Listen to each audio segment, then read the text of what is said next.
Kemudian wal khamisa asyara dan yang ke-15, nasihatnya man arada an yakuna hisabuhu yasiran. Orang yang pengen hisabnya cepat, mudah, gampang. Entah itu hitung-hitungan sama Allah. Pengen cepat, pengen gampang, pengen mudah.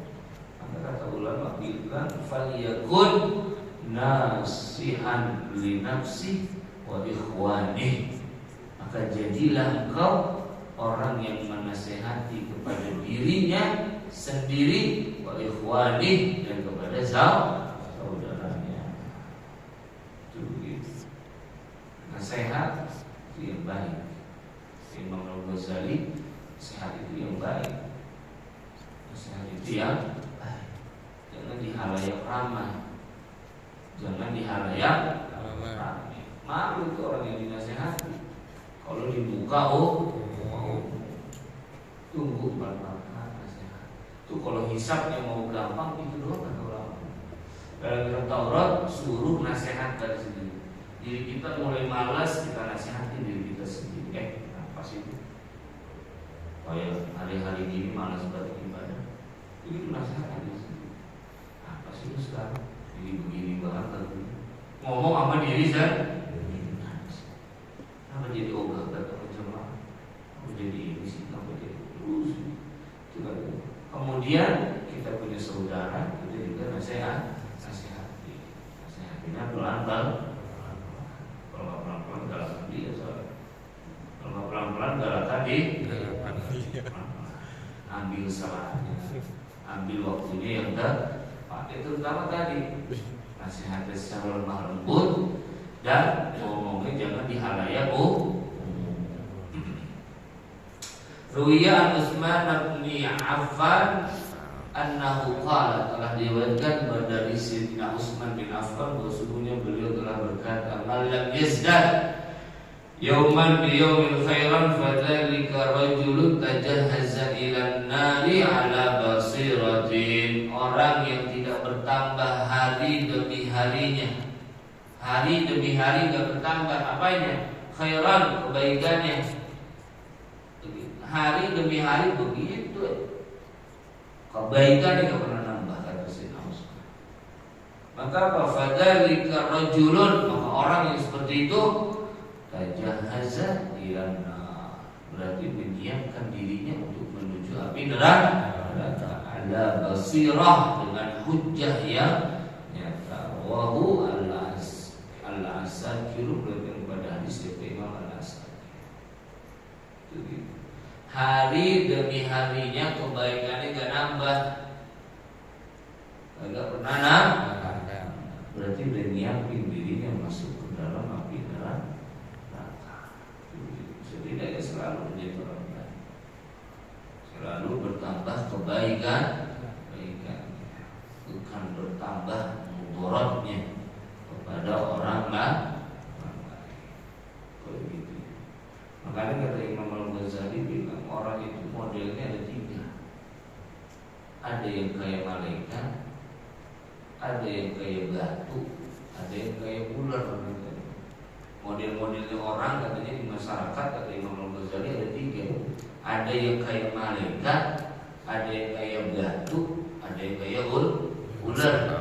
Siapa yang kayak malaikat? Orang yang kebaikannya selalu bertambah setiap hari. Nolongin, bantuin, baik buat diri sendiri atau orang. Itu namanya malaikat. Kemudian yang kedua siapa? Bantu itu bagaimana? Dia cuma pikirin buat dirinya doang, tapi gak pernah ngasih manfaat buat orang lain.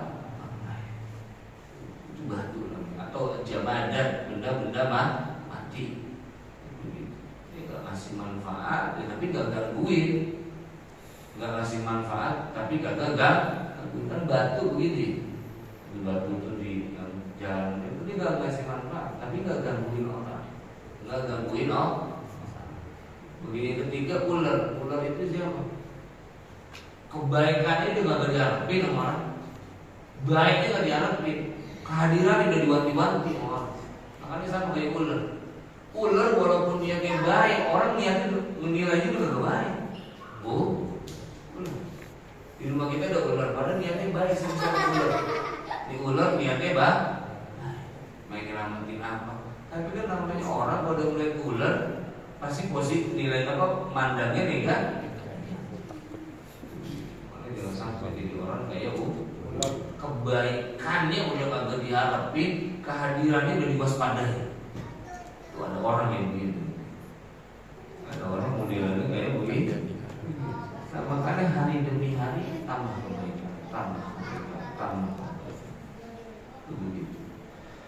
Kemudian baru ya Nabi Sallallahu Alaihi Wasallam qala telah diriwayatkan Muhammad Sallallahu Alaihi Wasallam Nabi telah bersabda idza wajada apabila telah menemukan menjumpai ahadukum siapa salah satu di antara kalian menjumpai li akhihi terhadap saudaranya nushan sebuah nasihat fi nafsihi dalam dirinya falyadhkurhu lahu maka sebutkanlah nasihat tersebut lahu untuk saudara.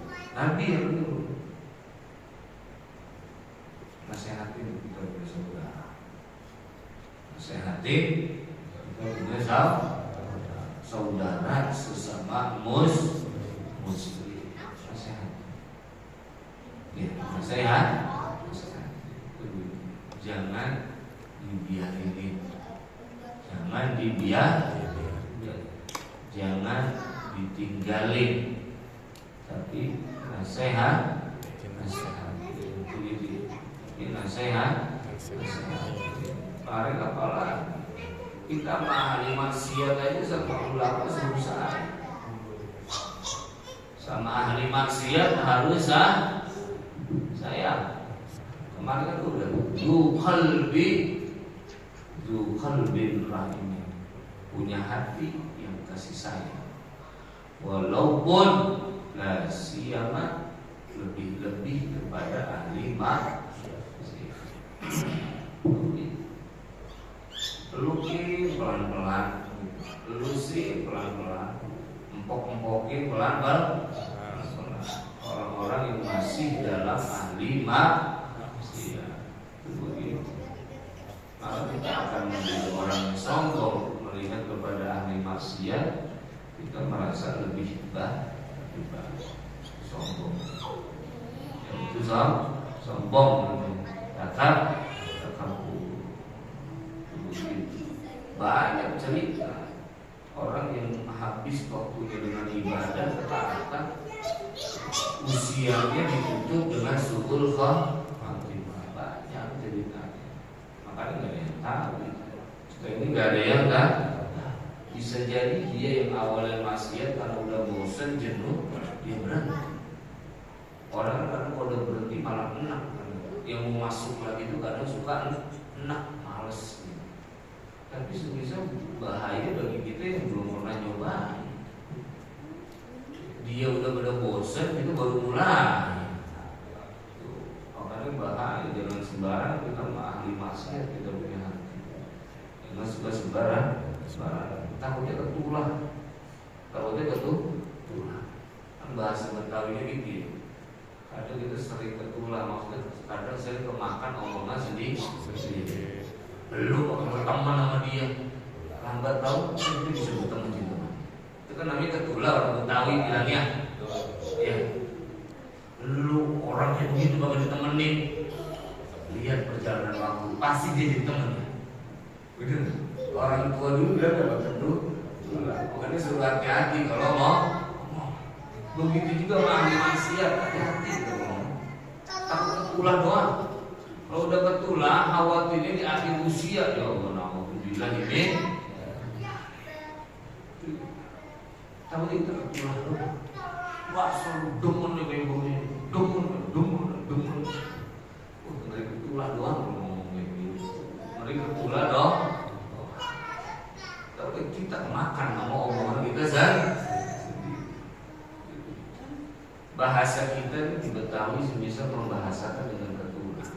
Sebenarnya ada keterangan dalam sebuah kitab yang saya baca, sudah ada. Orang tidak akan meninggal sebelum ucapan-ucapan yang pernah dia katakan balik sama dirinya. Makanya dia, kalau orang kita bilangnya Kalau kita baca kita nemuin keterangan itu. Apa keterangannya? Keterangan itu mengatakan tadi dia tidak akan meninggal sebelum apa yang menjadi keluar dari mulut Anda berdiri. Itu makanya hati-hati. Kemudian wasadisa asyarah, dan yang ke-16, nasihat yang ke-16 di sini mengatakan man arada an yakuna al malaikatu zairina lahu. Orang yang ingin malaikat ziarah sama dirinya, didatangi kita sama malaikat, kita didatangi nama malaikat, maka apa pesannya? Falyakun wari'an, maka jadilah orang yang wara, ya, suruh jadi orang yang wara. Fal wara'u syartun fi istiqamatid din. Wara ini adalah syarat di dalam istiqamah menjalankan agama. Itu wara. Wara itu artinya istiqamah sebagai sebuah syarat di dalam menjalankan agama. Fa'adnal wara, paling rendahnya wara, wara'ul udul, yakni wara dalam soal keadilan, al-madhkuri fi syahadati, yang telah disebutkan di dalam persaksian. Di dalam persaksian syaratnya itu adalah wara. Wara yang dimaksud di situ adalah adil. Saksi itu kan syaratnya harus adil. Wa a'laha, sementara paling tingginya wara siddiqin, adalah waranya para siddiqin. Jadi wara itu kalau tingkatannya dibagi menjadi 4 ya. Dibagi menjadi yang 4. Di sini saya jumpai dalam kitab yang saya catat. Yang pertama itu namanya wara asyuhud wal qadha. Orang yang wara, yang adil di dalam persaksian dan keputusan. Itu yang paling rendah.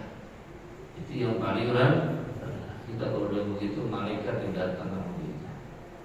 Maksudnya apa tadi? Wara dalam persaksian dan qadha, dia menjadi orang yang menjaga integritasnya, menjaga nilai kejujuran di pengadilan, gitu. Kemudian ada wara as-salihin, namanya wara as-salihin. Itu menjauhi barang-barang syubhat. Makan namanya barang syubhat, itu namanya wara as-salihin. Yang ketiga ada namanya wara'ul muttaqin.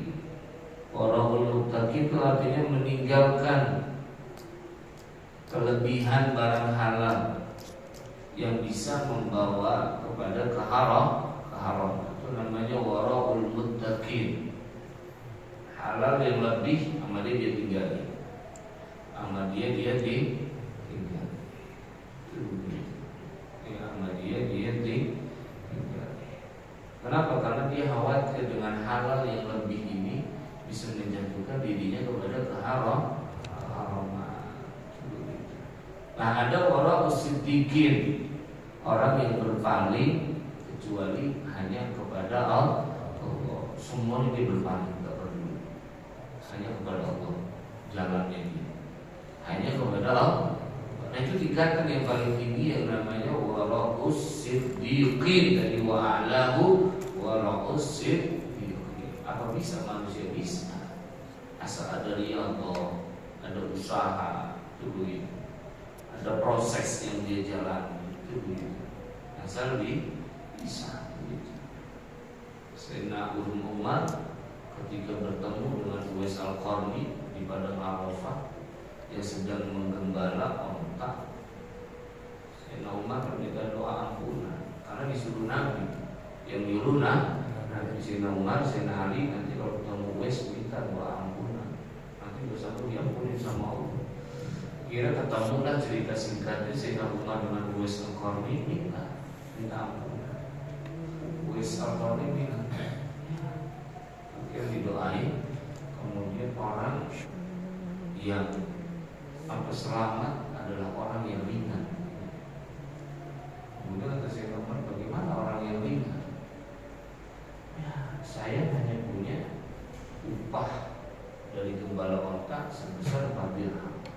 Baju saya ya hanya ini yang saya pakai. Itu begitu kata Uwais. Maka saat itu Sayyidina Umar bilang, kalau ada orang yang mengambil di jabatan, ambil udah, saya gak peduli. Kalau dia mau ngambil, ambil udah. Kenapa? Karena tadi dia kepada semuanya udah berpaling. Tujuannya udah hanya Allah. Itu tingkatan yang paling tinggi. Wara'usin diri. Itu bisa kalau sudah proses tanpa. Begitu. Label hamba itu label yang tinggi, bukan label rendah. Makanya Nabi disebut dengan kata hamba. Lainnya Allah nyebut nama, nggak pakai hamba. Subhanalladzi asra bi'abdihi. Pakai abdu. Yang lainnya Allah menyebut ya Khudil kitab, pakai nama. Coba baca Nabi lain, pakai nama. Jadi abdul itu tingkat mulia. Makanya tadi prosesnya itu ditempa sama seperti ular, bisa menjadi indah seperti kepompong, apa bisa menjadi indah seperti kupu-kupu karena melalui proses kepompong, bukan bimsalah bimabrak ada itu begitu. Ya, proses dia berdiam diri, beruzlah. Kalau istilah kita sebisa uzlah, nggak mau pernah hidup dunia luar, dia jadi dalam. Setelah dia siap keluar, baru dia keluar, mengeluarkan keindahan yang akhirnya orang kan awal kan orang pada jijik sama ular, capek gak jijik sama ular, ih kata mati injek ular. Tapi kalau udah kupu-kupu orang jadi cakep juga sayapnya, indah sih. Apa katanya? Proses apa? Dalam kebon, menjauhi dirinya, menjaga dirinya. Itu luar biasa. Sekarang tadi apakah ada dari wa'alahu tadi? Bisa orangnya orang yang sudah berpaling dari segala halnya, tujuan dia hanya Allah Subhanahu wa ta'ala. Terakhir qala sallallahu alaihi wasallam, khairu dinikum al-wara. Sebaik-baik agama kalian adalah sifat wara. Sifat wara itu sebaik-baik di dalam beragama. Jadi orang yang menjaga integritas, menjauhi makanan yang syubhat, hati-hati dengan harta halal yang lebih, karena bisa menjauhi kita, apa bisa menjatuhkan kita pada keharaman. Kemudian yang keempat, berpaling dari segala apapun, kita hanya mencari ridho Allah. Orang kadang kalau udah punya halal yang lebih, dan halal kalau nggak ada yang menjaga, bawaannya gatal ada di perempuan, kelihatan cakep lah. Tanya nongkrong di mana? Kenapa? Karena ada dong. Assalamualaikum warahmatullahi wabarakatuh.